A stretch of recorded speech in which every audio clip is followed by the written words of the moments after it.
Good morning, everybody. This is Alive and Thriving, where we read from Life and Teachings of the Masters of the Far East by Baird T. Spalding. It's a wonderful spiritual text that gleans insight as to what makes up the core of the Christian religion. That is ultimately what we're interested in here, the core of Christianity, and we aim to get to the center of it. At noon of the next day, word was sent that the great Dalai Lama would receive us at the palace. The high priest came to our lodge that evening to instruct us in regard to the ceremonies. He was overjoyed that the audience had been granted without the usual delays. He told us that this privilege had been granted immediately upon the arrival of a messenger from Shambhala, who had informed His Highness of the visit that had just been completed. He had also been informed of our experiences in the village where the little house had been erected. If this is your first time to the channel, then in the last chapter, these sojourners traveled to Lhasa, the capital of Tibet, where the Dalai Lama lives. And the seat of Lhasa and the Tibetan, you could say, kingdom, is said to be ruled by the Buddha. And the Buddha is said to reside in Shambhala, or Shambhala is like the seat of the spiritual power, and then it manifests in the worldly sense in Lhasa, and then governs the Tibetan people, and they live in accordance with the Dharma. The Dharma, of course, means the way, and this was the spiritual path to enlightenment established by the Buddha. Now, when these sojourners arrived at Lhasa, one of them, the chief of their party, and then another priest from another village where these sojourners had spent time. And when I use sojourners, what I'm referring to are a group of Western men who went to the Far East, that is India, China, Tibet, Nepal, and the Laos, Cambodia, all of that region of the world. This group of Westerners went there somewhere around the turn of the 20th century. So that would be the end of the 1800s, the beginning of the 1900s. And they spent years living with locals. And during this time, they met very enlightened individuals. And these individuals claim that the seat of their attainment is the teachings of Christ. And the teachings of Christ, they tell us, are very similar to the teachings of the Buddha. The Buddha I have come across in my research, and Buddhism, the Dharma, is the path, and Christ is the arrival. It's that which you attain. So they are living over here in the Far East, and they are living with these local inhabitants, and they are being guided around by these enlightened individuals, and then through their journeys, they are receiving the wisdom of Christ. They're receiving it through Jost, Emil, and Chander Sen, and Emil's mother, and tons of other individuals, I should say a handful of other individuals that are teaching them this wisdom. They are also going into these temples and making detailed notes of the written texts that are stored there, the tablets that have been carved on there, the paintings. They're documenting it all, and it all comes out in these books. I wouldn't say it all, but the main narrative of the time over there comes out in these books. Now, this little village and little house that they're talking about was from way back. They're in this specific village, and the masters, Emil and his mother, they go and they basically gift this very poor family living in a dirt hut with a little house. They transform this dirt hut into a small house.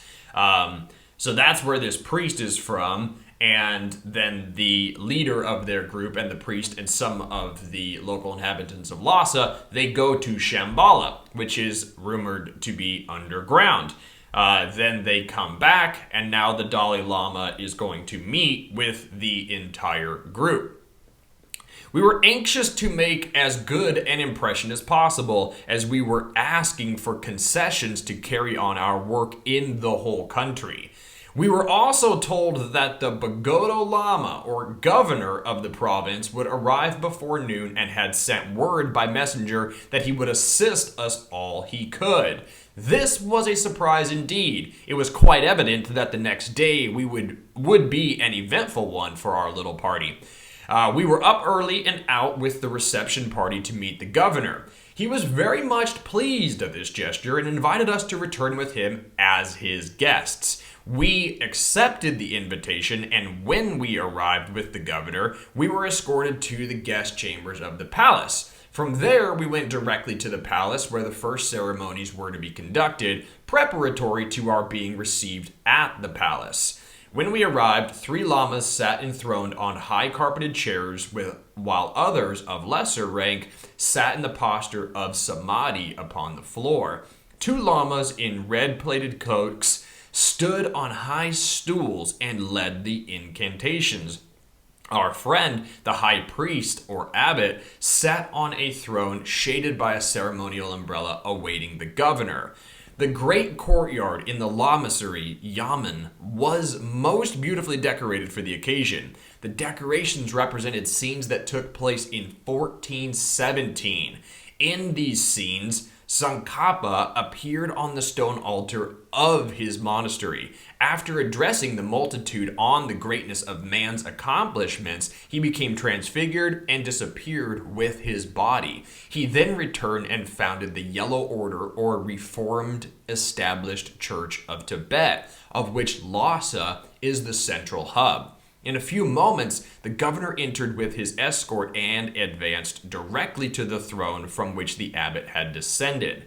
They stood together to receive and conduct us to the audience chamber of the Dalai Lama.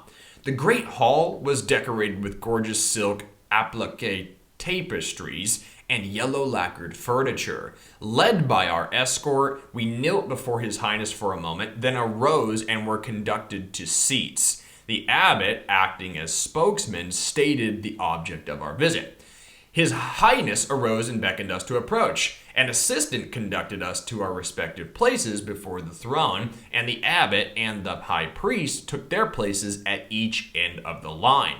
His Highness then descended from the throne, and standing before us, he received a scepter from the hands of one of the attendants, and, walking before us, touched each one lightly on his forehead with the wand.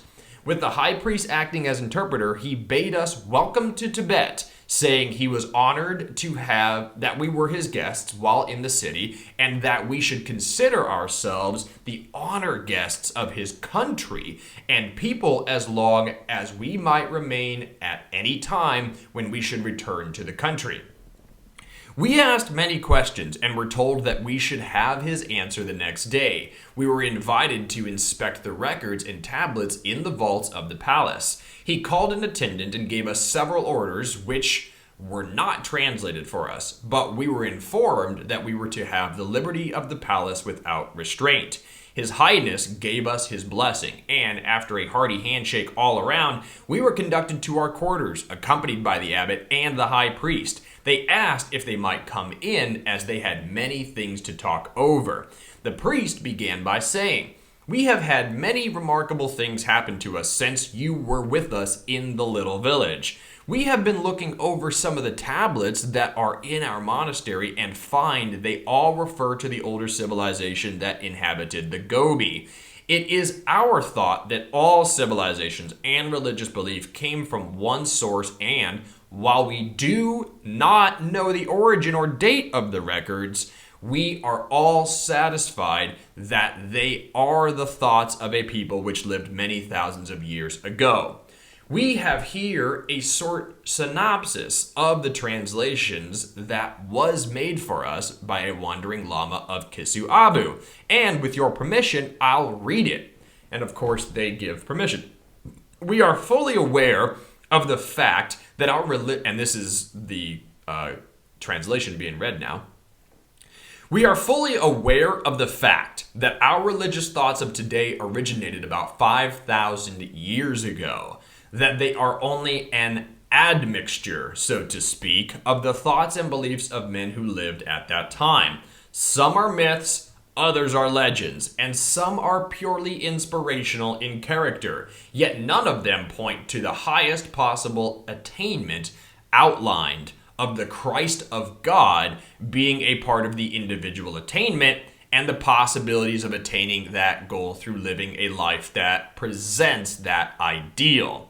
How has it been possible for us to have escaped these things when they have been so long in our midst? I can readily see now that Buddha and all of the great and illuminated ones taught thus. But how have we escaped the true import of their teachings for so long, living so near to them? Folks, there it is, right there. There is the core of the Christian religion. We talked in the opener that we were going to get to the center of it, and this truly is it. And it is that the Christ of God is a part of individual attainment and the possibility of attaining that goal through living a life that presents the ideal. So by living a life that presents the ideal of Christ, you may individually attain Christhood. We know that our beloved Tsongkhapa attained to this degree by the life he lived. I know that others and the dear one you meet today have gone far towards this accomplishment. I have seen him go and come at will, yet the people are priest-ridden, downtrodden, and miserable. Why is it that these things are submerged? Is that not the society that we find ourselves living in today? Priest-ridden, downtrodden, and miserable because we don't have spiritual leaders in our community? Well, not anymore, and especially not if I have something to say about it. Because as I personally see it, all the world religions, unless they are teaching that as an individual attainment, thou est possible of being the Christ, they are not serving the betterment of humanity, and their purpose has been fulfilled. It is truly time for a new church. Why is it that these things are submerged? Why are the people not taught to operate the great and only law, standing forth as that law? I can see that in this earlier civilization, each individual did actually know, abide by, and live one with this law, this perfect condition. Any other manifestation depends wholly upon man and is the result of the ignorance of the law of perfection. Any other manifestation depends wholly upon man and is the result of the ignorance of the law of perfection. So anything that we create that is not in accordance with the divine law, that thou est one with the Christ and capable of attaining Christhood through living in a life that presents the ideal, granted you got to present that ideal wholeheartedly, sincerely, and for a period of time, but it's the old college adage of fake it till you make it. You literally don the Christ, you embody the ideal, and you go about living that way until, boom, at a certain point, you have activated your consciousness, or better said, you have brought forth your true identity and thrown off the old personality that was distinguished by ego or the false belief of separation. It cannot be that this law is not thoroughly enough consolidated to be given to the whole human family. If this were true, it would not be law but a division of law, which puts us back into nothing but a manifestation of law. Anything that is only a portion of a whole is but a manifestation of the whole, taken away from and consolidated unto itself, until it becomes an isolated atom with no polarity or connection with its source. Yet, it flies around in space with a seeming orbit, only seeking, as it has no constituted orbit of its own, it only assumes the orbit of its source, but never becomes one with the source. There are thousands of examples of this phenomena today in our solar system, especially in regions between Jupiter and Mars. In this region, thousands of smaller bodies exist that seem to be related to the Sun as they follow a seeming path around the Sun.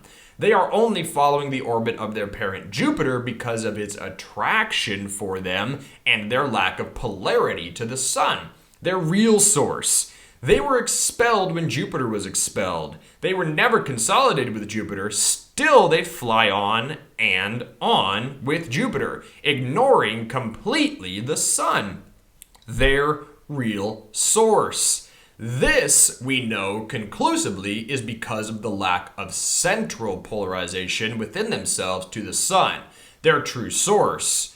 So if you are tracking the analogy here and how they are using celestial bodies to talk about our celestial bodies, our human bodies, they're talking about someone who has, through ignorance, which is I like to think of ignorance when it's talking about this type of ignorance, the type of ignorance that is like you are ignoring the truth that stands before you.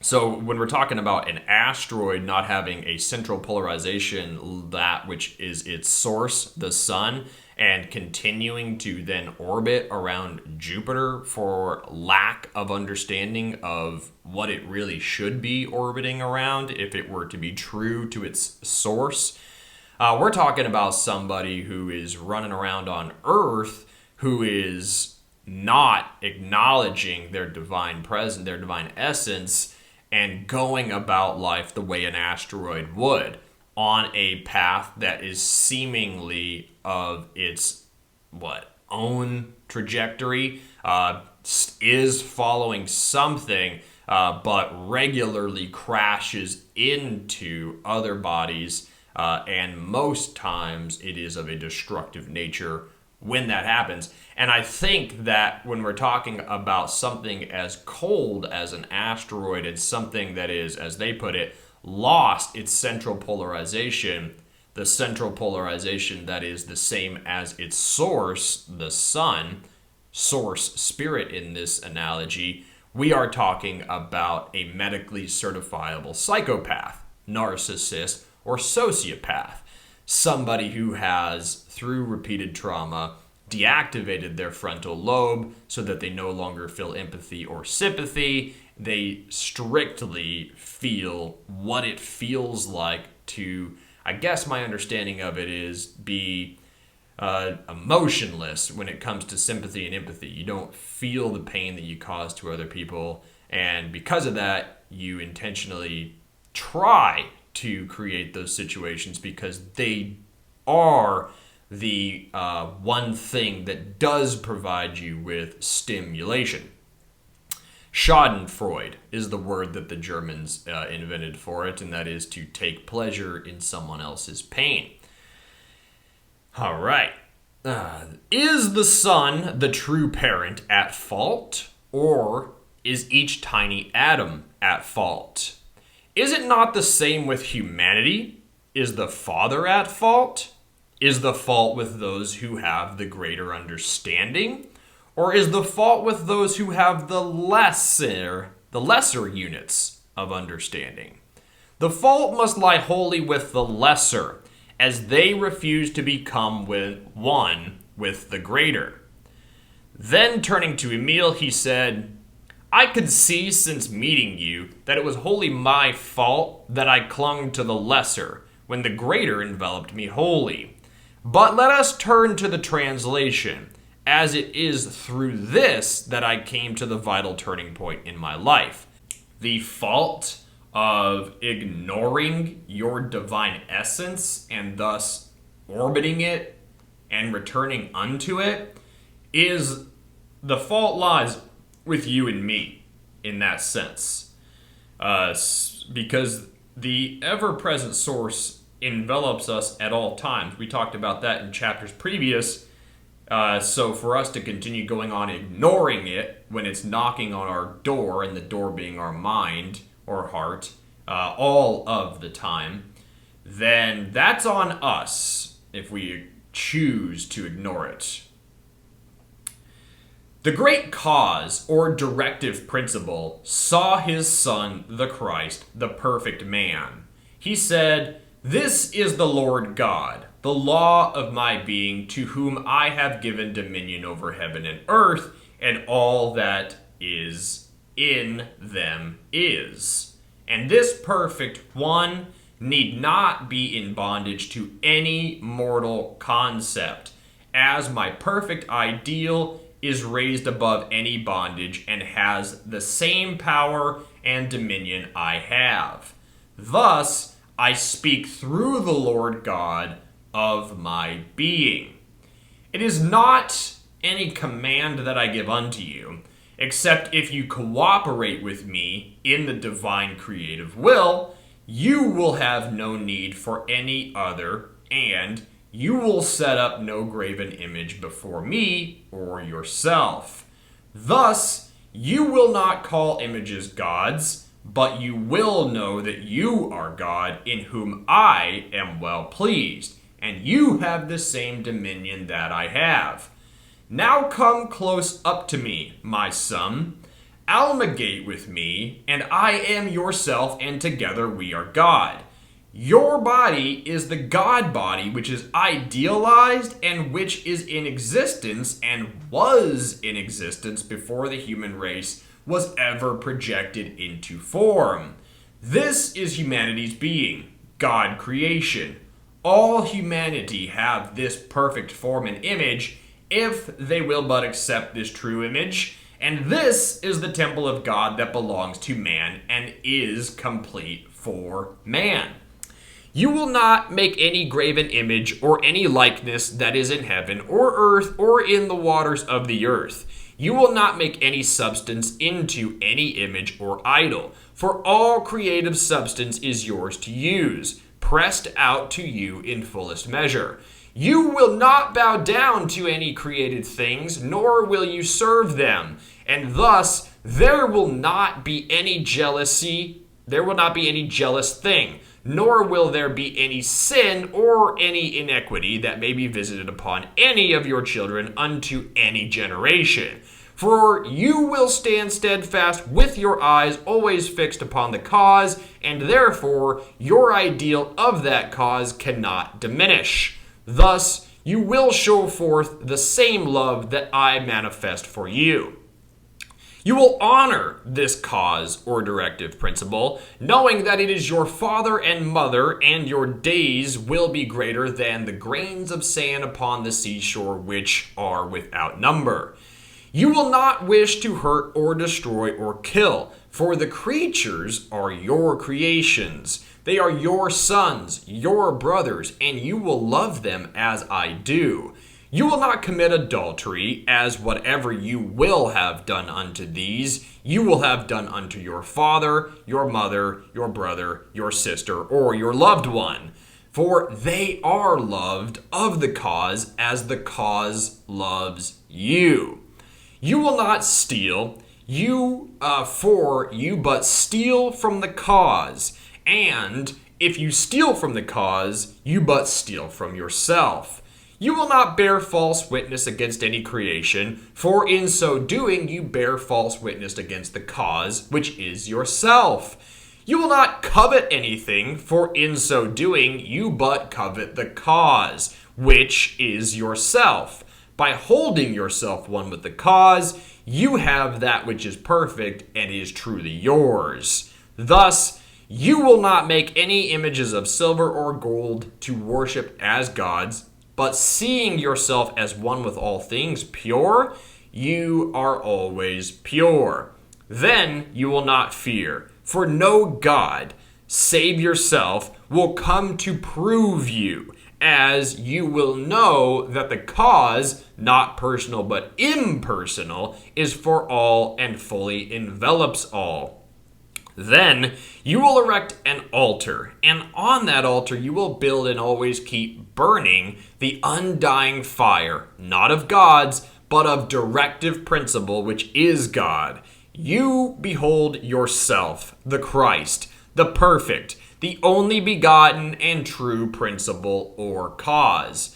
Knowing this fully, you may speak forth the word God, and that word becomes visible. You are the creative and the creator, around, above, below, within, one with the divine directive principle, cause, God. The heavens obey God's voice, the silent voice of God, speaking through man. God speaks, man speaks. God always speaks through man. Thus, when man speaks, God speaks. The priest resumed, "In connection with this, I have worked out the following, which has given me a most definite outlook. This has also shown me that I must be definite in every thought, word, and deed, and that I must live one with this definite principle. First picturing in thought, word, and deed, I find I am actually the very thing. I have taken the form of the ideal I have expressed.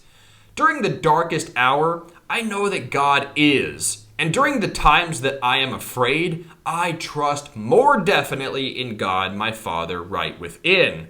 I rest quietly in this assurance, knowing fully that all is well and that my perfection is complete and finished now. I recognize God as the all-inclusive mind, my Father, and I know fully that man is the Christ of God, the image and likeness of God, my Father, the source, and I are one. Slowly but surely, the day of absolute spiritual vision approaches. It is here, the moment I recognize it. It is here now, fully and complete. I praise and bless the absolute spiritual vision. I thank you, Father, that it is fulfilling my highest ideal now. In working, I must always be conscious that I am working in accord with God's conscious and never failing law. I now understand the words, my peace I give unto you, my love I give unto you, not as the world giveth, give I unto you. I also know the meaning of, build me a temple within, that I am may dwell therein among you. Then I am is your God, and you are as I am. This does not refer to any church or church organization. It is the true temple of peace within man, where God, the source of all things, actually dwells. Mankind built a tabernacle in which they could come together to worship the true ideal, the I am, within this inner temple, which God and man hold for all. The tabernacle was soon worshipped, the empty idol created, and the church as it exists today. When I hold to the true ideal, I hear my own inner voice, and the revelation of that voice supplies comfort, inspiration, and guidance in my work and life. Even when 2 or 3 are gathered together in my name, there I am is always in the midst of them. How true are these words? For I am is always within man. I wish to progress. I must work and stick to it, never falter nor be cast down. I am the Christ, the ideal of God, in whom the Father is well pleased, and the only begotten of God, the Father. I am the only one who knows, sees, and cooperates with the Father, the only offspring that God knows. And God knows all, for all can claim it is finished. And in that chapter, folks, we cover the core of the Christian religion. Everything that Jesus Christ in his most intimate moments taught his disciples was just espoused in this chapter. You are the living embodiment of the divine creative principle. You are the creative and the creator. And it was your true identity that was begotten by the mother-father principle. You could say it another way and say that you are the son that the mother-father principle begot. This impulse came from the Father, like the Son pushing a form into space, and the mother, space, opening a womb for that form. So that form that gets opened up is the womb, and then in that womb grows the child. That offspring is you and is I. The unifying source field connection that we all occupy, that is our connecting filament, our connecting identity. That is the Christ. For it is through that interconnected web that the Christ moves and has its being. Now, this interconnected web extends to all life, down to the mineral kingdom, down to the quantum level, from the smallest small to the tallest tall, and thus is able to influence the world, the solar system, the galaxy, from the central impulse, which is the Father. The mother is the surrounding construct, if you will, the thing that holds everything in place, keeps things from flying off the rails. That is also achieved by the gravitational pull of Source. So when you come into contact with an asteroid, or when you become one yourself, try to remember that your central identity is the only begotten Son, the only begotten creative principle of God. When you are able to relight that flame, you're able then to see your identity. And knowing is half the battle. Once you know what you really are, then you can come into closer contact with it. And the closer the contact you make, the more and more you assimilate that ideal. Now, we can further that quest by embodying the ideal in our thoughts, in our spoken word, and in our actions. I love this line from the Martinez Cosmology Collective works, and it is, "You are protected to the degree which you protect others, and there is no greater protection than the love of God." So the more and more that you idealize and embody the love of Christ, synonymous with God, the more and more you are, in fact, going to protect others. The Buddha was asked, "How do I repay my mother for the gift of life?" And the Buddha said, "I say unto thee that there is nothing thou might do in this world, in terms of worldly possessions, that you could do or give to repay your mother. There is, however, a thing that may be done within the spiritual, and that is to establish her in the Dharma. That is the greatest protection that you can give anyone. Because at a certain time, along a certain timeline, every single one of us is that metaphorical asteroid drifting through space, cold and turned off to our identity, colliding and orbiting around idols. It is when we thaw ourselves out and regain a sense of true identity, which then begins to move us closer back to the source of our creation, that we are able then to demonstrate to others, hey, look, if I can do it, so can you. And when you live that example out, you give people the greatest possible of all gifts. Because if you've had enough life experiences, you have realized that all material pursuits end up losing their luster, their shine, their desirability. Every good thing must come to an end down here on this physical plane, and there is only one good thing that lasts through all eternity, that is love. So embodying love and helping others to embody it, or planting the seed inside of them, or relighting the flame that they might have let die, is truly the best protection, the greatest gift that you could ever give someone. Namaste.